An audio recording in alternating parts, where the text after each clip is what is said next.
إن الحمد لله رب العالمين والصلاة والسلام على سيد الأنبياء والمرسلين وعلى آله وصحبه أجمعين أما بعد.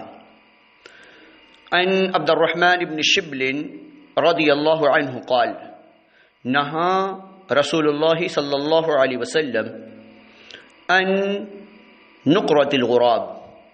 رواہ ابو داود. محترم سامعین کرام، آج کے درس کا عنوان ہے نماز میں کوے کی طرح ٹھونگے مارنا۔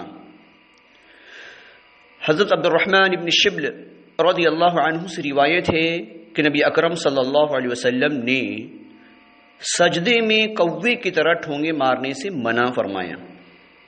جو لوگ سجدے سے جلدی جلدی سر اٹھا لیتے ہیں اور اٹھاتے ہی فوراً بغیر اطمینان سے بیٹھے پھر سجدے میں چلے جاتے ہیں، وہ کوے کی طرح ٹھونگے مارتے ہیں، کیونکہ کوا دانا اٹھاتے وقت زمین پر جلدی سے چونچ مار کر دانا اٹھاتا ہے اور پھر جلدی سے دوسرے دانے کے لیے چونچ مار دیتا ہے۔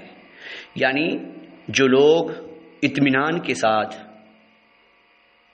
سجدے نہیں کیا کرتے، ان کی مثال کوے کی ٹھونگے مارنے کی طرح ہے۔ تو ہمیں چاہیے کہ ہمیں اطمینان کے ساتھ، سکون کے ساتھ نماز پڑھنا چاہیے، خشوع اور خضوع کے ساتھ ہمیں نماز ادا کرنا چاہیے۔ اللہ سبحانہ وتعالیٰ سے ہم دعا کرتے ہیں کہ اللہ سبحانہ وتعالیٰ ہم سب کو نبی علیہ الصلوۃ والسلام کے طریق پر نماز ادا کرنے کی توفیق عطا فرمائے، اور اللہ سبحانہ وتعالیٰ زندگی میں ہلچل سے اور بغیر اطمینان والے زندگی سے اللہ سبحانہ وتعالیٰ ہم سب کو محفوظ فرمائے۔